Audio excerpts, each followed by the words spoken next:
Here's what's coming up on Retiring Well with Michael Reese. You roll that into your name, then it's your IRA and you take money out, you are younger than 59 and a half, you're going to owe a 10% tax penalty every year between now and age 59 and a half. There are circumstances where taking money from a Roth IRA or income from a Roth IRA is a good idea. You know, then I get to have a little fun, say, well, I'm sorry, I'm going to disappoint you tonight because I'm not here to sell anything. I'm just here to give you good information because that's just how we believe things should go. And now the host of Retiring Well, Michael Reese. Welcome to this week's show. Make sure you grab that cup of coffee and a pen and paper because we've got great information lined up for you this week. So don't go anywhere because Retiring Well starts right here, right now.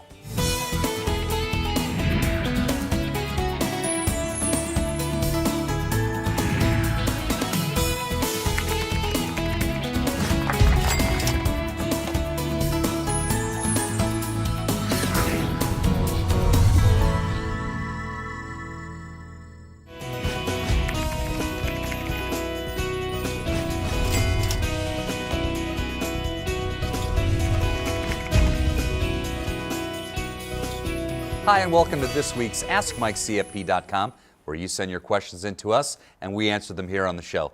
Mike, my first question is for you, and it's from William, and he writes, I keep getting free dinner seminar invitations in the mail to get me to attend some financial seminars.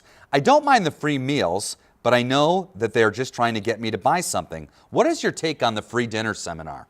Well, William, it's a great question, and the reality is a lot of them, you're exactly right. They're trying to get you to buy something. You know, we actually do a number of these free dinner events ourselves. And at the beginning, I always like to have a little fun. I just say, hey, show of hands, how many of you are expecting me to try to sell you something? And it's amazing. Over 3/4 of the room will raise their hand every time. And you know, then I get to have a little fun, say, well, I'm sorry, I'm going to disappoint you tonight because I'm not here to sell anything. I'm just here to give you good information because that's just how we believe things should go. But yeah, I'll tell you what, you go to these events, they're always trying to push, you know, that silver bullet. You know, this real estate trust is good for everybody. This annuity is good for everybody. This mutual fund portfolio is good for everybody. It's always, here is a product we're trying to sell you. And they can sometimes be a little bit pushy about it. So yeah, it's true. A lot of these dinner seminars indeed are really sales presentations. You know, we intentionally make sure ours are not that way, but I can certainly understand his feelings. Thanks, Mike.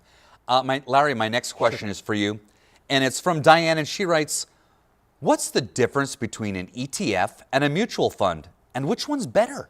Oh boy, we get asked that a lot anymore. A lot of people haven't heard of ETFs. They're exchange-traded funds. They're probably the best way to explain them is liken them to like a basket, and I can put anything in that basket I want. So let's say I'm bullish on transportation because of low energy prices, right?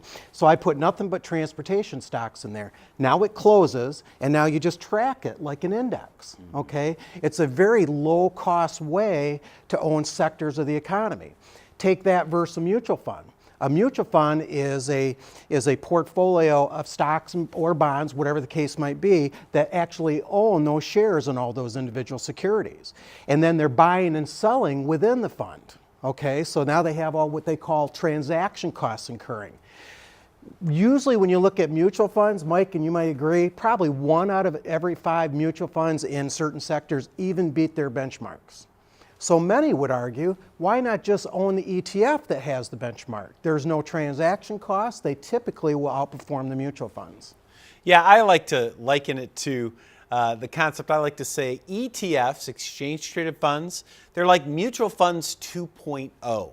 So mutual funds, you know, historically, this is how we built our retirement savings. We did it through mutual funds, and there were a number of benefits from those mutual funds, meaning you had diversification within. You didn't have to go and buy 100 different stocks. You could buy just one mutual fund and have diversification within it, and even buy maybe 3 or 4 or 5 mutual funds and have really good diversification. And then you could kind of build it up simply and easily, and that was great. The problem is there are some disadvantages with mutual funds. They're not transparent. You don't know what you own. You don't know what you pay.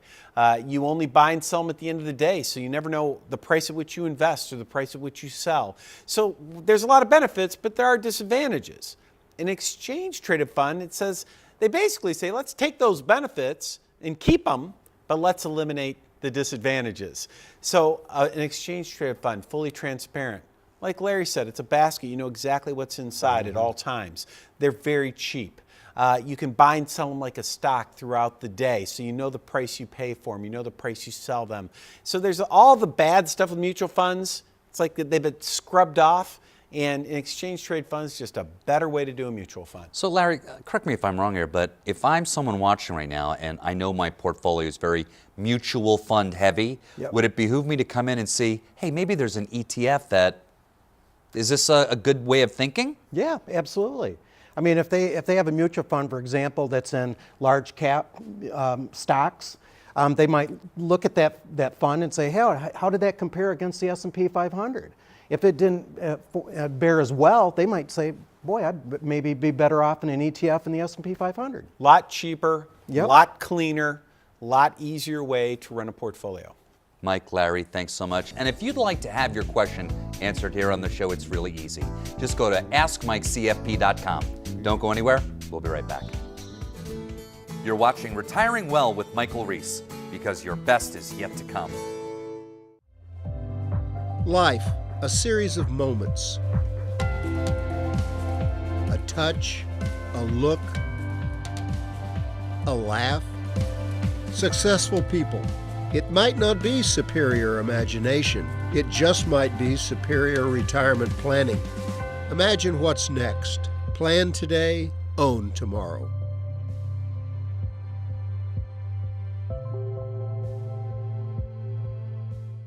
Hi, I'm Michael Reese, and I would like to invite you and a guest to enjoy a complimentary evening of food, fun, and information with me at our next financial education dinner event. We are going to discuss the important issues that can impact your portfolio and your retirement.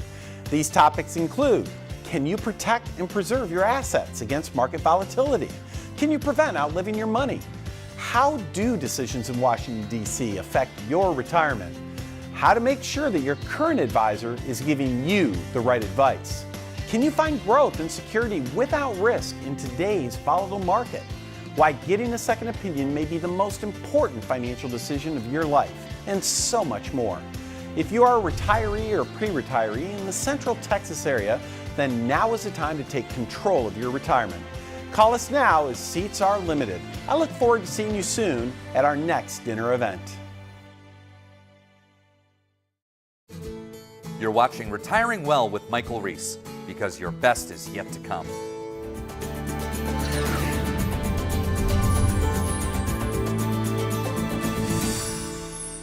Hi, and welcome to this week's Retirement Roundtable, where I'm accompanied by Mike Reese, the founder of Centennial Wealth Advisory. We have a very special guest with us this week, Advisor John Turbot. Thanks for being with us. Thank you. So we got a lot of topics to talk about today, and I don't want anyone to chuckle, but this one is entitled Spousal Benefits Mistakes. Mike, tell me about it. You told me not to chuckle, I and know. I chuckled, didn't I? I'll tell you, there's a couple areas where we see mistakes being made with IRAs and spouses. And I'll give you a good example. In our office, we had a situation where husband, a little older than the wife, he passes away, and she was 53 years old. Now, that's when she came to us, by the way. They weren't our clients. That's when they came to us. And what happened was, she came to us, rather. What happened was everyone was telling her, Mark, to take his IRA, you just roll it over into your name. And as a spouse, you have the right to do that. She could take his IRA, just roll it into her name, and now it's her IRA. And I asked her a very simple question. I said, Stephanie, do you think you're going to need the money between now and age 59 and a half? She looked at me, she said, well, of course I need the money. What am I supposed to live on? That was the bulk of their assets. And I said, well, here's why I ask. If you roll that into your name, then it's your IRA and you take money out, you are younger than 59 and a half, you're going to owe a 10% tax penalty every year between now and age 59 and a half. So how do you fix it? Really not tough. Here's what you do. Roll it. All you do is you're going to take it as an inherited IRA. That way you can take the income. Now there's still tax on the distribution, of course, but there's no 10% penalty. And when you turn 59 and a half, then what we'll do is move it from an inherited IRA into an IRA in your name. So you got to watch out for situations like that. People mess that up all the time. They end up paying extra taxes that they don't have to pay because their advisor not paying attention. You know, Mike, you remind me every week that we talk that how important it is to get a second opinion, or if you handle your own retirement, to go see somebody, because there are just so many things happening, so many changes every year. You really need to stay on top of it. And John, off camera, we were talking about a particular scenario that comes up from time to time. Tell me about it. Right, exactly. I mean, when we're sitting down with folks, we're not only just looking at the investments, but there's income, taxes, estate, and we're sitting down going through, you know, what are the beneficiary arrangements on your IRA currently? And when they came to us, they were saying, oh, well, I haven't looked at that in a little while. And sure enough, we found out it was the ex-wife that was still listed as the beneficiary on the IRA. And so he had since gotten remarried. So that didn't go over so well. Current wife was thrilled about that. Oh yeah. So well, wait. So his, as you were saying, he had an IRA. Yes. And he never updated the beneficiary arrangement when he got remarried. Exactly. That only happens like once in a blue moon, right? That's right. That's really rare, because right? that's the top of everyone's mind as soon as they're divorced. Oh, quick, No, do that. It is a big deal, isn't it? It is a big happens, deal. Oh, I'm yeah. sure, all the time, every week. Yeah. You guys see, this name, is this supposed to be the beneficiary? right. Not just on IRAs, but on life insurance as well. You know, these old life insurance policies, we see that all the time. And here's the problem with that, Mark. And what happens is this. Here's what people think. They think, oh, I got remarried. We got our wills updated and our trusts updated to reflect all of this.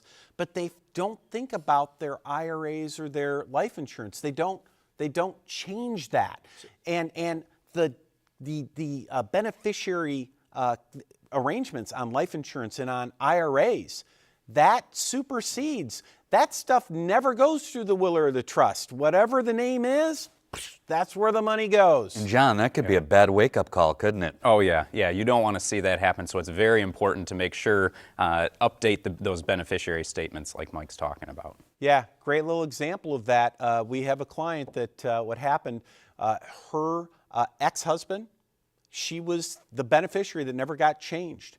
All of that money was supposed to go to their daughter. It went to her, our client. And to get the money to the daughter, she's got to cash it out, pay a bunch of taxes. Oh, boy. It's a nightmare, absolute nightmare. Mike, John, thanks so much. And if you need to have your beneficiaries checked out on your paperwork, give them a call right now or go to the website. Don't go anywhere. We'll be right back. You're watching Retiring Well with Michael Reese, because your best is yet to come. You're on the back nine heading for the clubhouse. Your dreams of spending time with family and enjoying retirement are just within reach. What happens if you end up in the rough?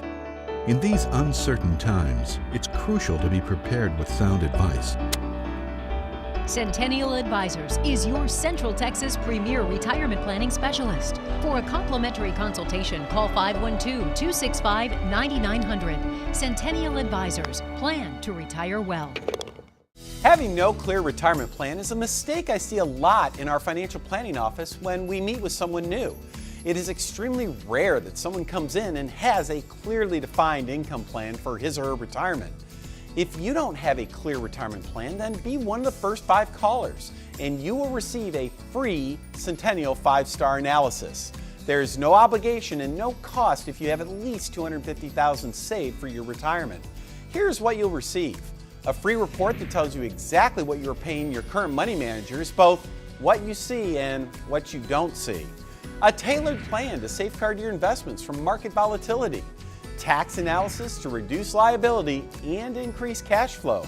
And a custom income plan to boost your retirement. So call now for your free, no obligation Centennial 5-star analysis. And remember, you only retire once. Let's make sure you do it right the first time.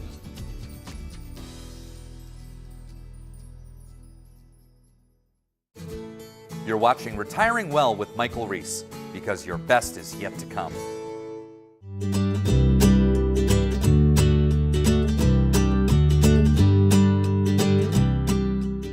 Welcome to this week's Coffee Talk. We've got a terrific topic to discuss today, as always. And today I'm sitting here with Art Canfield, one of the advisors in the office. Art, thank you so much for being here today. I'm excited to be here.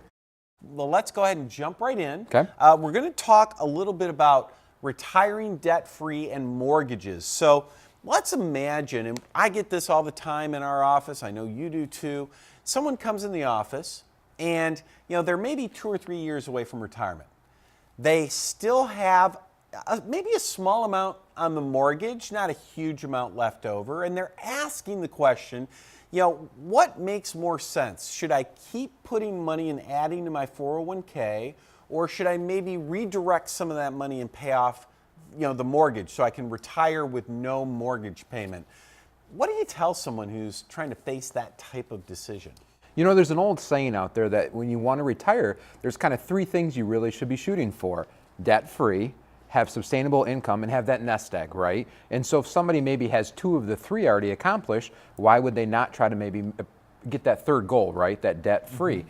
And everybody always wants to look at their retirement savings, their 401ks, their IRAs as a place to go to, because that's usually their biggest lump sum, right? They have now have access to that. Maybe they're 55 or 59 and they can get to that. But get to that money. Right. And what he's talking about there, we hear all the time, folks, is a lot of people think, why not just pull money out of the 401k or out of my IRA and just pay it off? Right.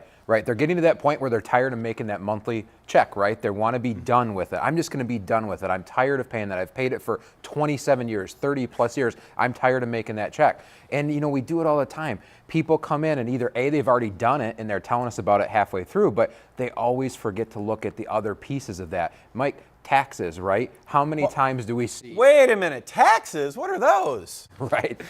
No, nobody has to worry about tax planning. No, never, right? But somebody, you said 3 years, right? 2-3 years left of working. You're probably still have wages, income. If you're married, both of you may still be working. And more than likely, you're probably in some elevated tax bracket that if you take a distribution from that IRA, could be devastating. Yeah, it's really one of these, it goes back to it's a case-by-case basis. Absolutely. Right? Case-by-case. And, one of the things that we see a lot, too, is when people, this is something that you really need to think about. Let's imagine that if you just added maybe $500 or $1,000 a month to your mortgage payment, you could have it paid off by the time you're retired. Meanwhile, what have you been doing? You've been maxing out your 401k. You've been putting as much money in as you can, and now your 401ks may be worth $600,000, $700,000, $800,000. If you think about it, what is the impact of adding $500 or $1,000 a month to a $600,000, $700,000, $800,000 account? It's pretty minimal. But what is the impact of adding $500 to $1,000 a month on a mortgage? It might only be $40,000 left over. Right. That's a big impact, right? Absolutely. So as you're getting closer, it might make sense to redirect some of those 401k deposits and redirect them towards paying down the mortgage so you retire with no debt on the home. And that's always a good position to be in, right? Well, and one thing we're not thinking about here, Mike, or we haven't even started going down the road, is interest rates. What is that mortgage costing you, right? What is that? And then what are you earning on your savings? So many people have, let's say they've shifted into the traditional stable value fund, right? They've gotten conservative. That was their idea. Yeah. So they're earning 1-2% on that money. They're plugging money away. And then now they're paying, let's say 4% on the mortgage. What makes sense? That makes right? no sense at all, does it? Yeah. Yeah, so folks, basically what we're learning here, if you are considering, let's say you're a few years away from retirement, you're considering, pay off the house, what do I do here? Look, this is why you need to come visit with us. Come sit down and let's take a look at your circumstances what are your specific circumstances, right? Let's sit down, let's talk about it, let's figure it out. It sounds right? like you're talking about planning. Yeah, crazy stuff, right? Well, listen, if you have questions about this or any other topic we discuss on the show, by all means, pick up the phone, come visit with us. It's absolutely free, no obligation. Or go ahead and just visit our website. You're watching Retiring Well with Michael Reese, because your best is yet to come. It's your retirement. How will you live it? How will you be remembered? Will you be able to take me on vacation? Will you be there for my ball games? Will you teach me your values? Will you be able to play with me? Oh, help me go to college. How will I remember you? Centennial Advisors, retiringwell.com. Hi, I'm Michael Reese, and I would like to invite you and a guest to enjoy a complimentary evening of food, fun, and information with me at our next financial education dinner event. We are going to discuss the important issues that can impact your portfolio and your retirement. These topics include: can you protect and preserve your assets against market volatility? Can you prevent outliving your money? How do decisions in Washington, D.C. affect your retirement? How to make sure that your current advisor is giving you the right advice? Can you find growth and security without risk in today's volatile market? Why getting a second opinion may be the most important financial decision of your life, and so much more. If you are a retiree or pre-retiree in the Central Texas area, then now is the time to take control of your retirement. Call us now as seats are limited. I look forward to seeing you soon at our next dinner event. You're watching Retiring Well with Michael Reese, because your best is yet to come.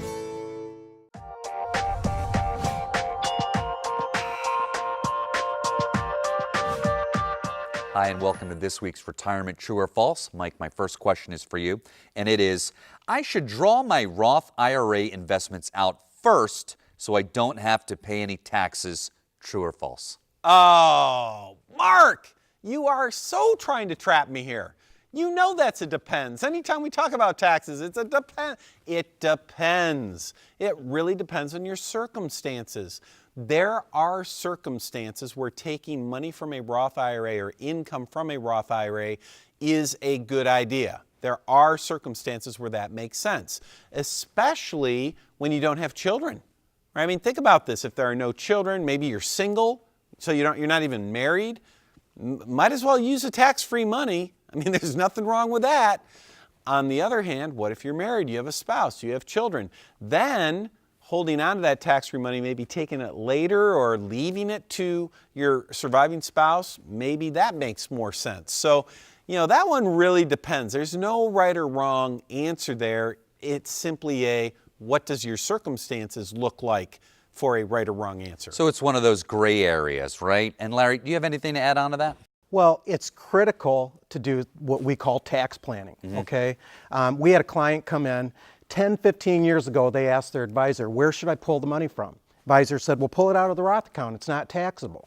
For the next 10 and 15 years, they were in the low bracket. While they were dwindling down their Roth account, their IRA account was growing. They honestly should have been quite honestly doing the opposite. We try to do in tax planning, we try to take advantage of what we call tax bracket optimization. If we've got people that are in that 15% bracket, then quite honestly, we want to be accelerating income to maximize that. Or maybe they find themselves in the 25. Well, we might be accelerating income in that regard too, to maximize the bracket, right? To save that bracket for the future years. So Mike's exactly right. It depends. There's times when you want to accelerate income, and there are times when you want to defer it. But it depends on their individual circumstances. Why tax planning is very important. Great. Larry, my next question is for you. It is: my advisor is not charging a management fee on my investments, so my investments don't have fees. True or false? Well, if they're a nonprofit organization, I dare say that might be true. Listen, they're charging fees, they're making money somewhere, okay? Unless it's a family member that's allowed to maybe sell them something where they don't have to charge.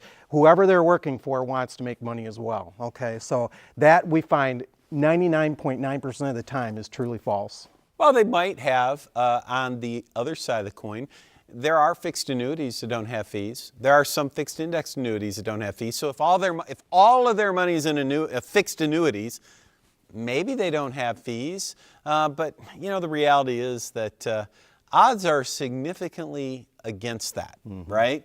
So yeah, it's funny. So you don't see fees on your statement, so you think, oh, well, I must not be paying any fees. Not so fast. And usually what they're thinking about is they're thinking about the advisor. The advisor maybe told them, listen, I'm not charging you a fee, but they're probably holding a portfolio of mutual funds and they don't recognize that the mutual funds are charging a fee. And then not only are they charging fees, there's potentially hidden costs that are not being disclosed as well. So the advisor may be not charging a fee, but there's certainly fees being charged. And having done this for years, I just hear over and over and over from advisors that almost no one understands the fee structure that they have in their portfolio, and most of the time they're being charged more than they think. Yeah, and this is, as you know, my pet peeve.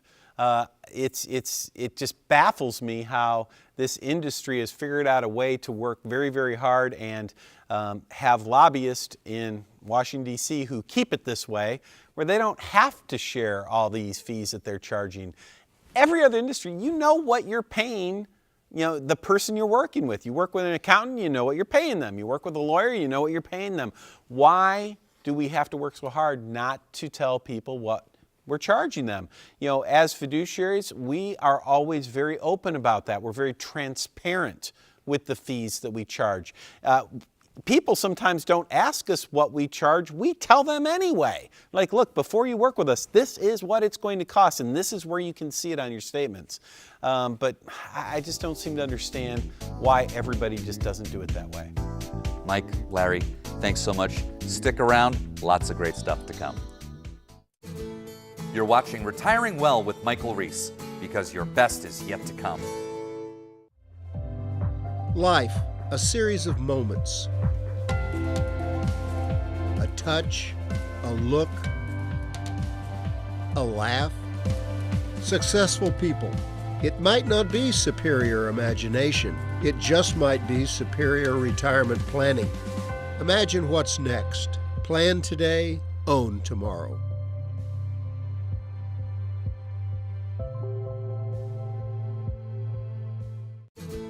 You're watching Retiring Well with Michael Reese, because your best is yet to come. Thanks for watching the show this week. And remember, if you have any questions, please feel free. Call us at the office or visit our website. Remember, you only want to retire once. Make sure you do it right the first time. We'll see you next week.